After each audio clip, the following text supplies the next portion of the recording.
Hi everyone, welcome to my web quest. I titled it Books, Books, and Beyond, and this is for Class Education 407. And we'll go ahead and start with taking a look at the navigation. So the navigation is over here to the left, and these are all the links that students have the option to click on so they can learn more about their web quest and figure out what they're doing. So let's go ahead and just start with the welcome page, and this is just a quick tiny description of what this web quest is all about. And this project is designed to help students navigate all parts of a book. And I designed it for levels kinder through second. So let's go ahead and go to the introduction.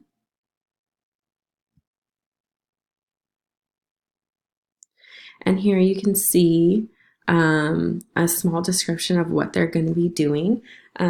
So for my web quest, I am asking the students to be assigned to 3 different groups and read one of these 3 books. So each group is assigned a different book, either Clark the Shark, Dragons Love Tacos, or Never Ask a Dinosaur to Dinner. And then their driving question is, as a group, can you complete each task and learn about all parts of a book? So I also included a picture of each of the books so that they know what they're looking for. Next, let's go ahead and go to tasks. I really like this page because it separates each link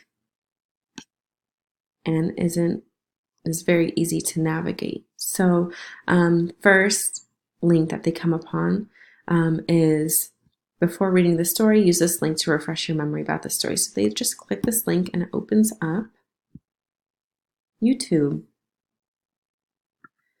And in this YouTube video, it's a actually really catchy song about all the parts of a story. So after they're done with that, they can exit out and go to this other YouTube video that talks about authors versus illustrators, so they can refresh their memory on what an author does and what an illustrator does.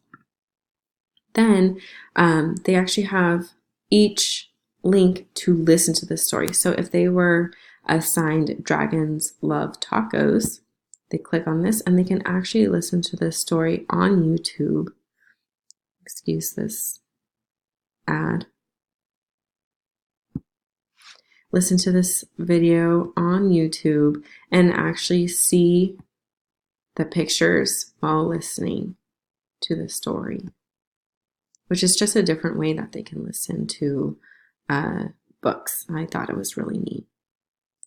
So when they're done listening to their story, then they have 2 links that they can open to complete their project. One is Elements of a Story, and one is Author versus Illustrator. So if they're ready to complete Elements of a Story, they open this up and they can print it, or I can print it for them, and they can see, okay, I need to fill out characters, settings, problem, solution, and then I also included how they're supposed to do this. These are all the instructions to complete this task successfully.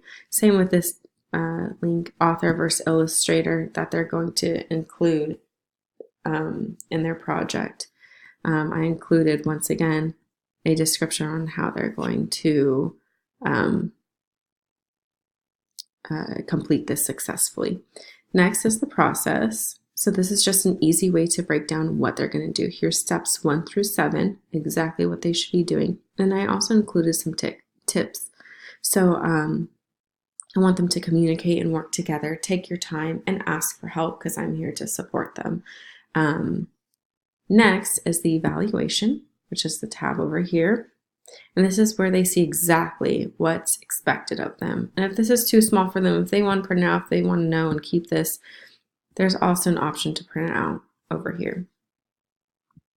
So they can see that this is out of 40 points, and they can see the minimum of what they need to do to not pass this project, or they can see exactly what they need to do to pass this project. Then I included a conclusion, which is the next tab. And this is where they can take the time to reflect on their group project, what they liked about it, what they didn't like about it, what they would do differently next time. And then I include a little teacher's page, which just talks about what I am expecting of them and different elements I included in my project. And yeah, that is it. That is my web quest. I hope you enjoyed it. Thank you.